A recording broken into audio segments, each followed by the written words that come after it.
ஜிஎஸ்டின்னு சொன்னாலே எல்லாத்துக்கும் அடிப்படையா ஒரே ஒரு வார்த்தை தான் இருக்கு. வழங்கல், அதாவது சப்ளை.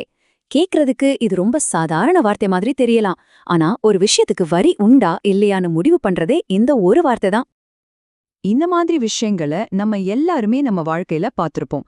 ஆனா என்னைக்காவது யோசிச்சு பார்த்திருக்கீங்களா, இதுக்கெல்லாம் வரி உண்டா இல்லையான்னு? ஒரு கடை உங்களுக்கு ஒரு பொருளை ஃப்ரீயா கொடுக்கும்போது அது நிஜமாவே வரி இல்லாத ஒரு இலவசம்தானா? இப்போ நாம கேட்ட எல்லா கேள்விக்கும் பதில் இந்த ஒத்த வார்த்தையில தான் இருக்கு. ஜிஎஸ்டி சட்டப்படி ஒரு செயல்பாடு வழங்கல் அப்படின்னு கணக்குல வந்தா அதுக்கு வரி கட்ட வேண்டியிருக்கும். அதனால ஜிஎஸ்டிய புரிஞ்சுக்க நாம முதல்ல இந்த வார்த்தைய சரியா புரிஞ்சுக்கணும். சரி, ஒரு டிரான்சாக்ஷனுக்கு வரி இருக்கா இல்லையான்னு எப்படி முடிவு பண்றாங்க? அதுக்கு ஜிஎஸ்டி சட்டத்துல ஒரு சிம்பிளான 2 ஸ்டெப் டெஸ்ட் இருக்கு. வாங்க அதை பார்க்கலாம். ஒரு பரிவர்த்தனை வழங்கல் ஆகணும்னா இந்த 2 கண்டிஷனும் ஓகே ஆகணும். முதல்ல அதுக்கு ஏதாவது ஒரு பரிசீலனை இருக்கணும். அதாவது பணம் இல்லனா பணத்துக்கு சமமான வேற ஏதாவது ஒன்னு கைமாறணும். 2வது, அது ஒரு பிசினஸ் சம்பந்தப்பட்ட விஷயமா இருக்கணும். இந்த வணிக நோக்கம் டெஸ்ட் புரிஞ்சுக்க ஒரு சின்ன உதாரணம் பாப்போமா?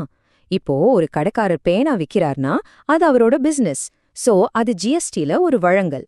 ஆனா நீங்க உங்க சொந்த காரை விக்கிறீங்கன்னு வச்சுக்கோங்க, அது உங்க பிசினஸ் கிடையாது. அதனால அது ஜிஎஸ்டிக்கு கீழே ஒரு வழங்கலா கருதப்படாது. சரி, இப்போ விஷயம் இன்னும் கொஞ்சம் இன்ட்ரெஸ்டிங்கா மாறப்போகுது. சில நேரங்கள்ல பணம் கைமாறாமலே ஒரு டிரான்சாக்ஷனுக்கு வரி வர முடியும். இந்த கேள்விதான் ஜிஎஸ்டியோட ஒரு முக்கியமான அம்சத்தை நமக்கு அறிமுகப்படுத்துது. யோசிச்சு பாருங்க, ஒரு கம்பெனி அவங்களோட பழைய லேப்டாப்பை யாருக்காவது ஃப்ரீயா கொடுக்கறாங்க. அப்போ அதுக்கு வரி உண்டா இல்லையா? இங்கேதான் கருதப்படும் வழங்கல், அதாவது டீம்ட் சப்ளைங்கிற கான்செப்ட் உள்ள வருது. ஜிஎஸ்டி சட்டத்தோட அட்டவணை ஐல சில விஷயங்களை லிஸ்ட் பண்ணிருக்காங்க. இந்த லிஸ்ட்ல வர்றதுக்கு நீங்க பணம் வாங்கலனாலும் சரி, அது வழங்கல்னு தான் கணக்குல எடுத்துக்கப்படும். அதுக்கு வரியும் உண்டு. இதுதான் ரொம்ப முக்கியமான இடம். இப்போ ஒரு கம்பெனி அவங்க பிசினஸ் சொத்துக்களை ஃப்ரீயா கொடுத்தா அதுக்கு வரி கிடையாது. ஆனா ஒரு ட்விஸ்ட் இருக்கு. அந்த சொத்தை வாங்கும்போது அதுக்கு கட்டின வரிக்கு அவங்க இன்புட் டாக்ஸ் கிரெடிட், அதாவது ஐடிசி எடுத்திருந்தாங்கன்னா அப்போ அதை ஃப்ரீயா கொடுக்கறது வரிக்கு உட்பட்ட ஒரு வழங்கல் ஆகிடும். இதே மாதிரிதான் ஒரு கம்பெனியோட ஒரு பிரான்ச்ல இருந்து இன்னொரு பிரான்ச்சுக்கு நடக்கிற பரிமாற்றமும் கூட சில சமயம் வழங்கலா கருதப்படும். ஓகே, ஒரு டிரான்சாக்ஷன் வழங்கல்னு முடிவு பண்ணிட்டோம். அடுத்த கேள்வி, அது பொருளா இல்ல சேவையா? இது ஏன் இவ்ளோ முக்கியம்னு பார்க்கலாம். சட்டம் இது ரெண்டையும் ரொம்ப தெளிவா பிரிக்குது. ஒரு பொருளை வித்தா அது பொருட்கள் வழங்கல். ஒரு வீட்டை வாடகைக்கு விட்டாலோ இல்ல ஒரு சாஃப்ட்வேரை டெவலப் பண்ணாலோ அது சேவைகள் வழங்கல். இந்த வித்தியாசம் ரொம்ப முக்கியம். ஏன்னா பொருளுக்கு ஒரு வரி விகிதம் இருக்கும், சேவைக்கு வேற வரி விகிதம் இருக்கும். விதிகள் கூட மாறும். சரி, இப்போ ஒரு நல்ல செய்தி. நம்ம அன்றாட வாழ்க்கையில செய்யற நிறைய விஷயங்களுக்கு ஜிஎஸ்டி கிடையாது. சட்டம் சில விஷயங்களை இந்த வழங்கல் லிஸ்ட்ல இருந்து ஒதுக்கி வச்சிருக்கு. நம்ம எல்லாருக்கும் இது ஒரு முக்கியமான விலக்கு. நீங்க ஒரு கம்பெனில வேலை செஞ்சு சம்பளம் வாங்குறீங்கன்னா நீங்க கொடுக்கற சேவைக்கு ஜிஎஸ்டி கிடையாது. ஏன்? சிம்பிள். உங்க சம்பளத்துக்கு ஏற்கனவே இன்கம் டாக்ஸ் இருக்கு. ஒரே வருமானத்துக்கு 2 தடவை வரி போடக்கூடாது இல்லையா? அதுக்கு தான் இந்த விலக்கு. இன்னொரு பெரிய விலக்கு ரியல் எஸ்டேட்.